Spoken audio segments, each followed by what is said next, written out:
말라기 4장 1절에서 6절까지의 말씀입니다. 만군의 여호와가 이르노라. 보라, 용광로 불같은 날이 이르리니 교만한 자와 악을 행하는 자는 다 지푸라기 같을 것이라. 그 이르는 날에 그들을 살라 그 뿌리와 가지를 남기지 아니할 것이로되 내 이름을 경외하는 너희에게는 공의로운 해가 떠올라서 치료하는 광선을 비추리니 너희가 나가서 외양간에서 나온 송아지 같이 뛰리라.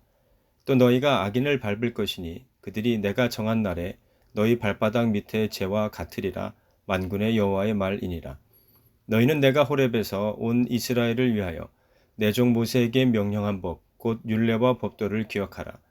보라, 여호와의 크고 두려운 날이 이르기 전에 내가 선지자 엘리야를 너희에게 보내리니 그가 아버지의 마음을 자녀에게로 돌이키게 하고 자녀들의 마음을 그들의 아버지에게로 돌이키게 하리라. 돌이키지 아니하면 두렵건대 내가 와서 저주로 그 땅을 칠까 하노라 하시니라.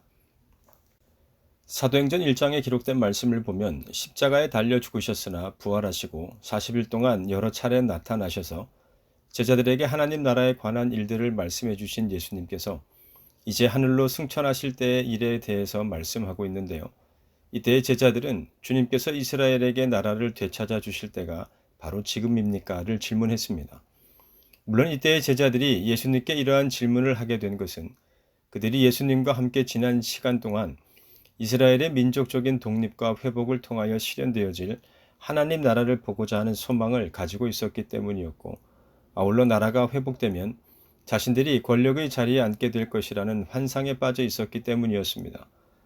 그런데 예수님께서 십자가 처형을 당하시게 되면서 이러한 제자들의 기대는 산산이 무너져 버리고 말았지만, 이제 부활하신 주님을 만나서 하나님 나라에 관한 일들을 듣게 되자 다시금 이스라엘의 정치적 회복에 관한 기대가 되살아났기 때문이기도 했는데요.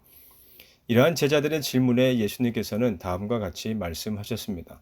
사도행전 1장 7절과 8절 말씀을 새 번역 성경으로 읽어보도록 하겠습니다.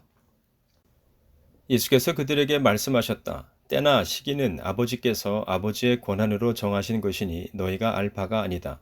그러나 성령이 너희에게 내리시면 너희는 능력을 받고 예루살렘과 온 유대와 사마리아에서 그리고 마침내 땅 끝에까지 이르러 내 증인이 될 것이다. 함께 읽은 말씀에서와 같이 제자들은 예수님께 주님께서 이스라엘에게 나라를 되찾아 주실 때에 대한 질문을 하였는데, 예수님께서는 그들에게 직접적인 답을 주시기보다는 예수님께서도 하나님께서 정하신 때와 시기를 알지 못하신다는 말씀과 함께 대신 제자들의 관심을 장차 그들이 감당해야 할 사명에 대한 말씀으로 대신하셨음을 보게 됩니다. 그렇다면 이때 예수님께서 제자들에게 이와 같이 말씀하신 이유는 과연 무엇 때문이었을까요? 중요한 것은 만일 예수님께서 그 때와 시기를 알려주셨다 하더라도 크게 달라질 것은 없다는 사실입니다. 이는 십자가 죽음을 맞이하기 전에도 그러했지만 십자가 죽음 이후 다시 부활하신 예수님께서 제자들과 함께 하시며 다시금 하나님 나라에 관한 일들을 말씀해 주셨음에도 여전히 깨닫지 못하고 있는 제자들의 모습을 통해서도 알 수 있지만, 누가복음 16장에 기록된 부자와 거지 나사로에 관한 말씀을 통해서도 생각해 볼 수 있는데요. 어느 한 부자가 있었고 그의 집 대문 앞에 버려진 채 부자의 상에서 떨어지는 부스러기로 배를 채우고자 하였던 거지 나사로가 있었음을 성경은 말씀합니다.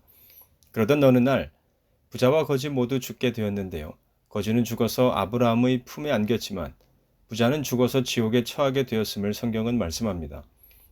그런 가운데 지옥에서 고통당하고 있던 부자가 아브라함과 그의 품에 있는 나사로를 바라보게 되었는데요. 처음에는 물을 구하였으나 거절당한 부자가 다시금 아브라함에게 부탁했습니다. 그 나사로를 자신의 형제들에게 보내서 그들에게 경고하여 그들만은 고통받는 이곳에 오지 않게 해달라는 부탁이었는데요. 이때 아브라함이 대답하기를 그들에게는 모세와 예언자들이 있으니 그들의 말을 들어야 한다는 것이었습니다. 이는 하나님의 말씀을 단순히 귀로 듣는 것을 가리키는 것이 아니라 깨닫고 이해하는 것, 그리고 더 나아가서는 들은 바대로 순종하면 된다는 것이었는데요. 그러나 부자는 나사로가 죽음에서 다시 살아나 그의 5 형제에게 나타난다면 그들이 나사로를 하나님의 사자로서 확실히 믿을 것이라고 생각했습니다. 그러나 아브라함은 모세와 선지자들을 그들이 믿지 않는다면 그들은 설령 죽었다 살아난 자가 그 경험담을 이야기해 준다고 해도 그것을 믿지 않을 것이라고 대답해 주었는데요. 소개해드린 이 비유의 말씀에서의 부자의 생각은 오늘날 많은 사람들이 생각하는 것과 크게 다르지 않음을 보게 됩니다. 즉, 초자연적인 현상이 일어난다면 불신자들도 믿음을 지니게 될 것이라는 생각인 것인데요.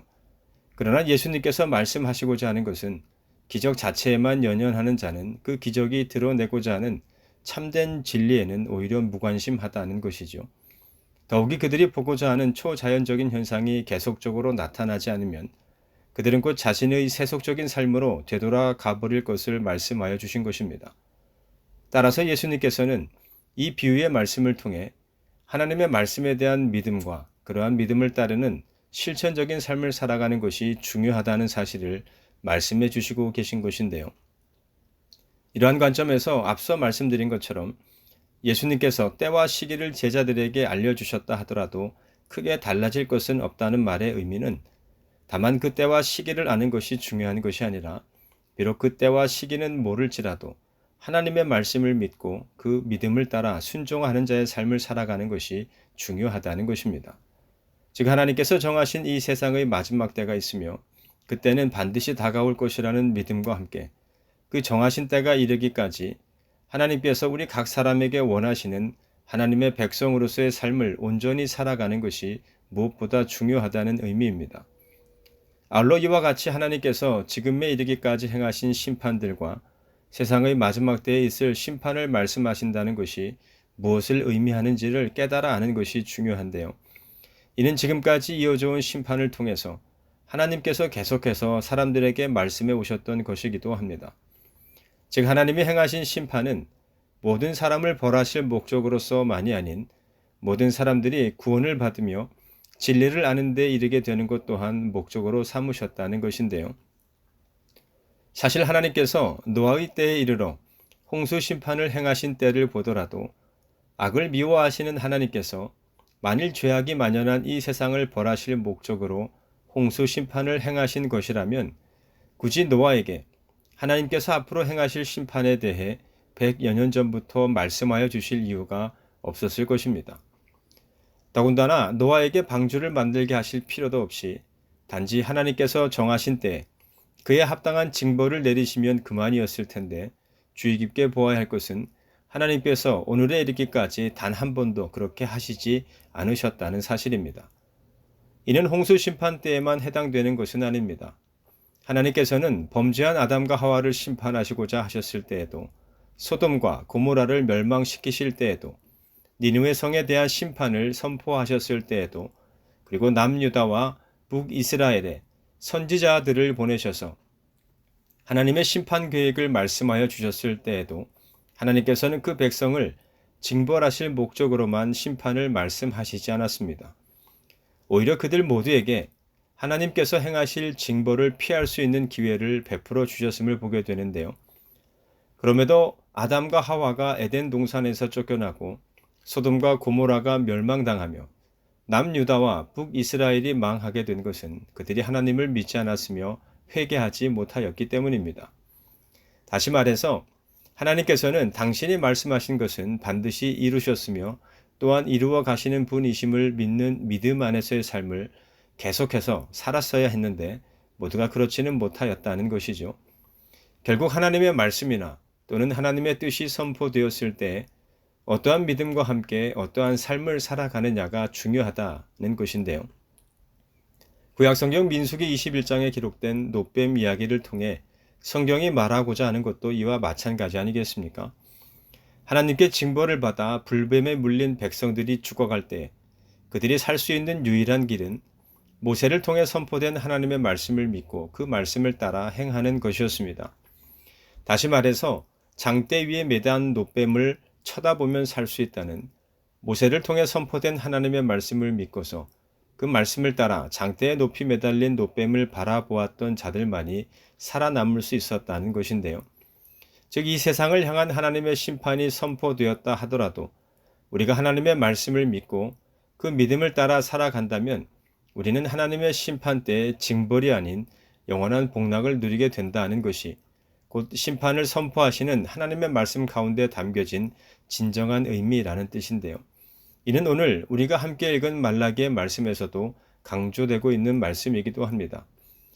사실 성경이 일관되게 강조하고 있는 말씀은 구원과 심판에 대한 말씀입니다. 예수 그리스도를 구주로 믿고 영접한 사람은 구원을 받고 그렇지 않은 사람들은 심판을 받게 될 것임을 성경은 계속해서 말씀하고 있는데요. 그러나 우리가 알곡과 가라지 비유의 말씀을 통해서 살펴보았듯이 이 땅에 사는 동안 보여지는 모습으로는 구원받은 자와 그렇지 않은 자들이 잘 구별되는 것은 아닙니다. 하나님을 믿고 구원받은 자로서의 삶을 살아가는데 오히려 고난을 당하고 그렇지 못한 사람들보다 못한 삶을 살아갈 수도 있다는 것인데요. 우리가 이전 말씀을 통해 나누었던 것처럼 하나님을 섬기지 않는 저 교만한 자들은 복된 삶을 살아가고 악을 행하는 자들은 번성하는 것처럼 보이는데 하나님을 섬기는 나에게는 아무런 유익이 없는 것처럼 보여질 때가 있다는 뜻입니다. 그러나 성경은 우리가 이미 구원을 받았을지라도 이 땅 가운데 여러 가지 시련과 고난을 당하면서 믿음을 성숙시키고 완성된 구원을 향한 삶, 즉 성화의 시간을 살아가야 함을 말씀합니다. 아직 완전하게 실행되지 않은 구원을 바라보며 다시 오실 주님을 기대하면서 이러한 시기를 잘 견디고 인내하여야 한다는 것인데요.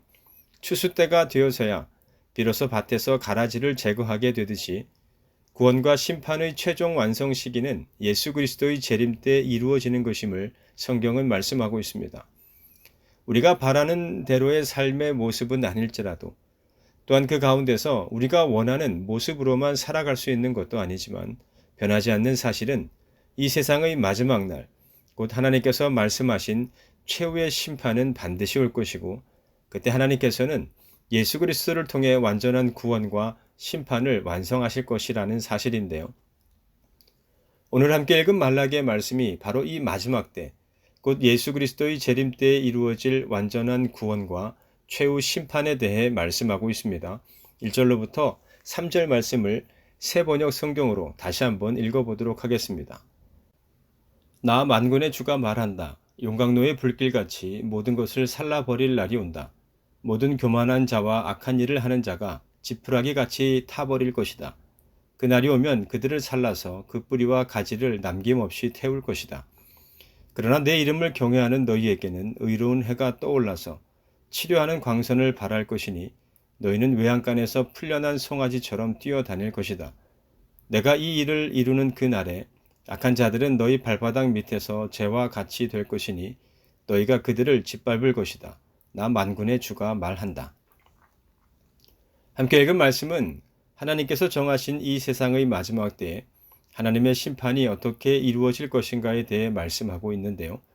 이날은 용광로 불 같은 날로서 모든 교만한 자와 악한 일을 한 자들을 불로 심판하실 것임을 말씀하고 있습니다.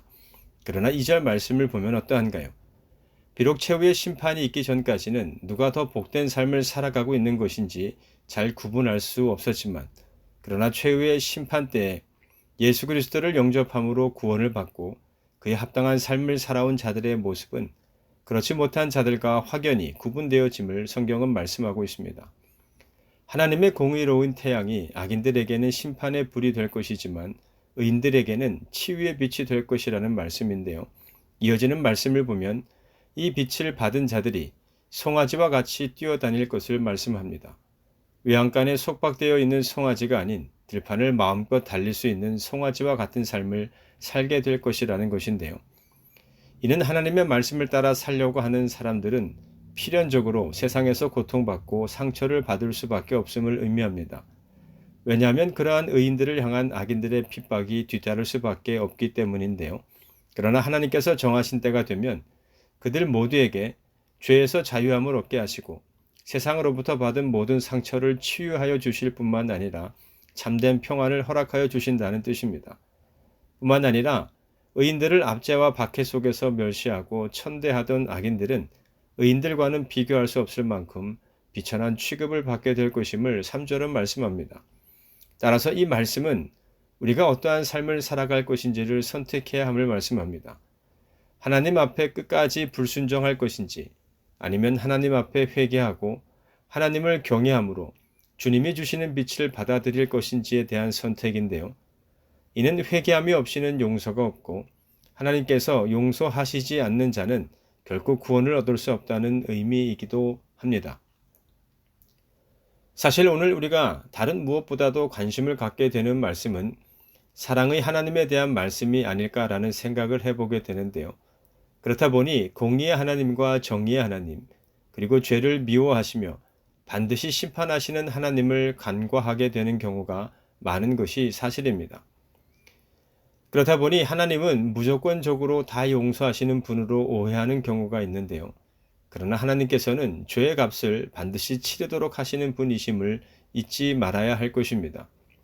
이는 당신의 독생하신 아들 예수님으로 하여금 십자가를 지게 하셔서 세상 모든 사람들의 죄를 대속하도록 하신 것을 보더라도 너무나도 명확하게 알 수 있는 사실 아니겠습니까? 아울러 예수님께서 공생의 삶을 시작하시면서 처음으로 선포하셨던 회개하라, 천국이 가까이 왔다는 말씀을 통해서도 잘 나타나고 있는 것처럼 회개하지 않는 자, 그리고 회개에 합당한 열매를 맺지 않는 자들에게는 결코 하나님의 나라가 허락되지 않을 것임을 성경은 분명하게 말씀합니다. 내가 하나님께 잘못했다면 당연히 용서를 구하고 회개하는 삶을 살아가야 한다는 것인데요. 다만 우리가 유의하여야 할 것은 회개하는 것과 후회하는 것을 혼동하여서는 안 될 것입니다. 고린도후서 7장 10절 말씀을 함께 읽어보도록 하겠습니다. 하나님의 뜻대로 하는 근심은 후회할 것이 없는 구원에 이르게 하는 회개를 이루는 것이요 세상 근심은 사망을 이루는 것이니라. 함께 읽은 말씀에서의 바울은 두 종류의 근심과 그 각각의 결과물을 극명하게 대조시켜 설명하면서 하나님의 뜻대로 하는 근심에 초점을 두고 있는데요.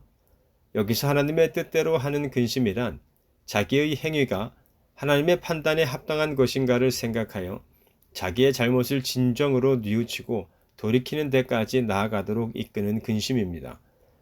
그래서 어떤 이들은 이 근심을 죄에 대한 근심이요 하나님의 은총을 저버린 행위에 대한 근심이라고 하여서 신령한 근심이라고 정의하기도 하는데요. 이에 비해 세상 근심은 분노하고 원한을 품으며 지극히 인간적인 후회를 하는 것이며 자기를 정당화시키기 위해 애쓰는 근심이라 할 수 있습니다. 눈여겨볼 것은 이러한 근심의 결과는 그 사람으로 하여금 낙담하고 좌절하게 하며 절망 가운데서의 삶을 살아가도록 하여서 결국에는 자기 파괴적인 상황으로 이끌어 간다는 것인데요. 예수님을 배반하였던 베드로와 가룟 유다가 그 좋은 예가 될 것 같습니다. 우리가 잘 알고 있듯이 이 두 사람은 예수님의 제자였지만 예수님을 부인하고 저주하는 죄를 저질렀을 뿐만 아니라 가룟 유다의 경우에는 예수님을 은 30에 팔아버리는 죄 또한 저질렀음을 성경은 말씀하고 있는데요. 그렇다고 해서 은 30에 예수님을 팔아버리기까지 한 가룟 유다가 더 심각한 죄를 저질렀음을 성경이 말하고 있는 것은 아닙니다. 두 사람 모두 하나님 앞에 죄를 범하였다는 것인데요. 죄를 범한 이후에 이들이 보인 모습이 너무나도 달랐음을 성경은 주목하고 있습니다. 베드로는 회개하였고 그로 말미암아 용서를 받았으며 요한복음에 기록된 말씀에서와 같이 내 양을 먹이라는 사명을 받아서 사도행전 3장 이후에 기록된 말씀을 통해서 볼 수 있듯이 하나님께로부터 귀하게 쓰임을 받았지만 가룟 유다는 어떠했나요? 마태복음 27장 3절에서 5절까지의 말씀을 함께 읽어보도록 하겠습니다.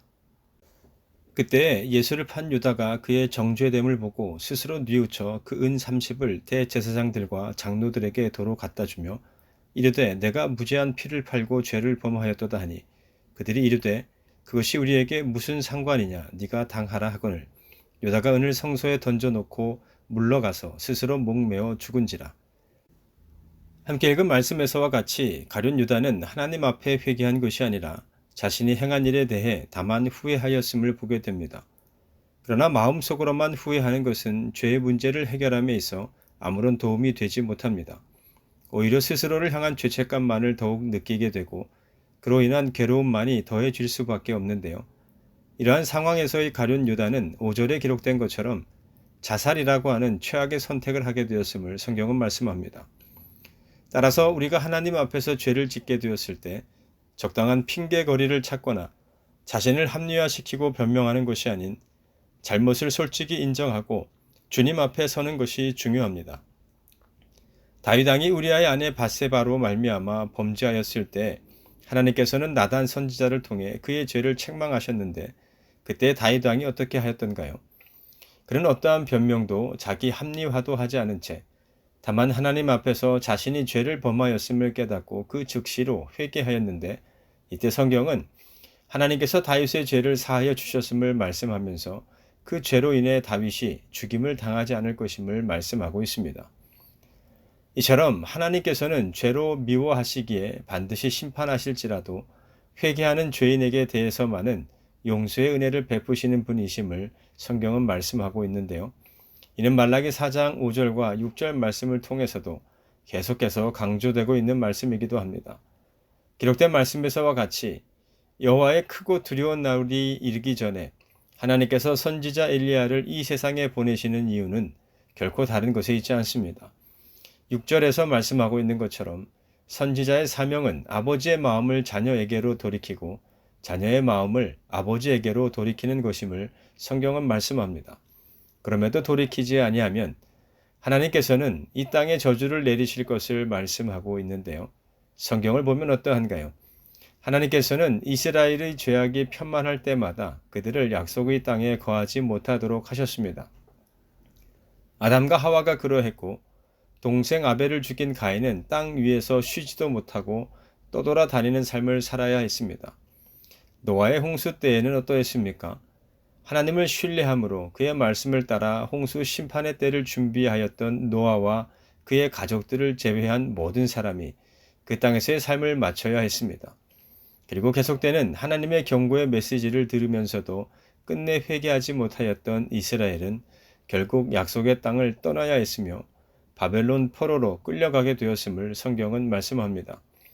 그렇다면 하나님께서 말씀하고 계시는 이러한 저주로부터 우리가 자유할 수 있는 유일한 방법은 무엇이겠습니까? 신약성경 마태복음 3장에서의 세례 요한은 회개하라, 천국이 가까이 왔음을 선포하고 있습니다. 이는 마음으로만도 아니고 감정적으로만 후회하는 것을 의미하는 것이 아닌 죄와 죄책으로부터 완전히 돌아서는 전인격적인 참여가 있어야 함을 의미합니다. 만일 그렇게 하지 않으면 하나님의 나라로서의 천국이 이 땅에 실현되는 날에 그 나라를 유업으로 상속받을 수 없다는 뜻인데요. 그렇다면 구약 성경의 마지막 책인 말라기가 마지막으로 전하고자 하는 말씀은 과연 무엇일까요? 그것은 바로 하나님께로 돌아와야 한다는 것입니다. 하나님을 버리고 세상을 향해 나아간 사람, 하나님보다 다른 무엇을 더 사랑하여 하나님께로부터 몸과 마음이 떠나간 사람들을 향해서 회개하고 돌아와야 함을 말씀합니다. 왜냐하면 오직 하나님께만 구원이 있고 참된 평안과 쉼이 있기 때문입니다. 하나님께로 우리가 돌이킬 때 참된 인생의 목적과 삶의 의미를 발견할 수 있기 때문에 그렇습니다. 바라기는 이 시간 함께한 우리 모두가 이스라엘 백성들처럼 죄의 자리에 그대로 서 있으면서 우리가 어떻게 하여야 주께로 돌아가리까를 질문하는 어리석은 백성이 되지 않기를 소원합니다. 다만 하나님께서 말씀하여 주신 율례와 법도를 따라 하나님의 백성으로서의 삶을 살아가는 가운데 날마다 더욱 하나님께로 가까이 나아가는 함께한 우리 모두가 되시기를 주님의 이름으로 축원합니다.